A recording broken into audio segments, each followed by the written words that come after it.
Hello friends, Maugham रेसिपीमध्ये आपले खूप खूप स्वागत आहे। मी आज मार्गशीर्ष महिन्यातला पहिला गुरुवार आहे, त्यासाठी एक खास रेसिपी दाखवणार आहे। वड्यांचा खूप कंटाळा आला असेल तर वड्याच्या मिश्रणापासूनच त्याची भजी कशी बनवायची हे मी आज दाखवणार आहे। पटकन झटकन आणि फटाफट कंटाळा न येणारी आणि पटकन होणारी रेसिपी आहे।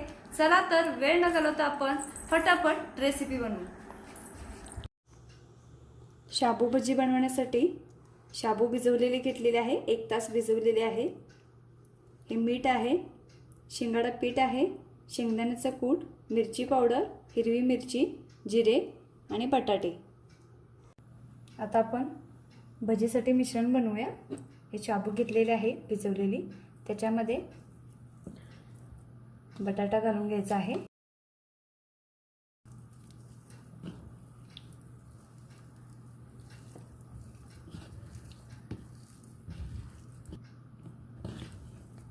हे बटाटा ह्याच्यामध्ये मिक्स करून घेतलेला आहे। आता ह्याच्यामध्ये मिरची पावडर हाफ टीस्पून, मिरची हे चवीप्रमाणे दोन्ही वापरायचं आहे। शेंगदाण्याचं कूट मोठं 2 टेबलस्पून आणि चवीप्रमाणे मीठ आणि शेंगदाण्याचे पीठ घेतलेलं आहे ते 1 टेबलस्पून। ह्याच्याऐवजी तुम्ही वरीचे पीठही वापरू शकता। आता चवीप्रमाणे थोडेसे जिरे। आता हे मिक्स करून घ्यायचं आहे। ह्याच्यामध्ये थोडंसं पाणी घालायचं आहे।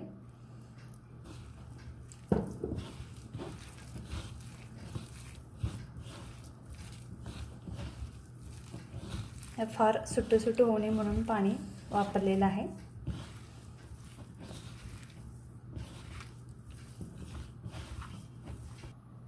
ह्याच्यामध्ये कोथिंबीर ज्यांना उपवासाला चालते ते वापरू शकता कोथिंबीर।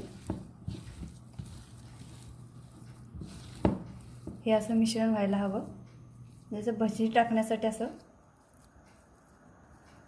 आता आपण ह्याची भजी बनवून घेऊ। आता आपण भजी टाकून घ्यायची आहे, जसे आपण बेसनची भजी बनवतो तसे। खूप साधी सोपी पद्धत आहे आणि पटकन होते। उपवासाच्या वेळी स्नॅक म्हणून घेऊ शकता, चहासोबत किंवा असं भूक लागल्यानंतर मध्ये।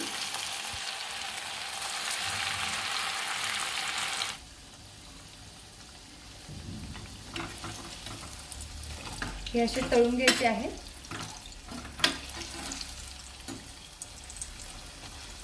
थोडंसं हाताने प्रेस करायचं आणि मग तळण्यासाठी टाकायचं आहे। साईडला जर शाबू पडली तर उडण्याची शक्यता असते, त्यामुळे काळजीपूर्वक करायचं।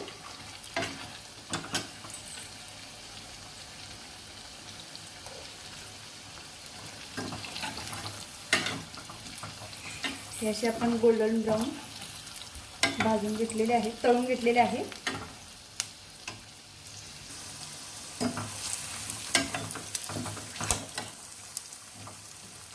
हे गोल्डन ब्राऊन तळून झालेलं आहे।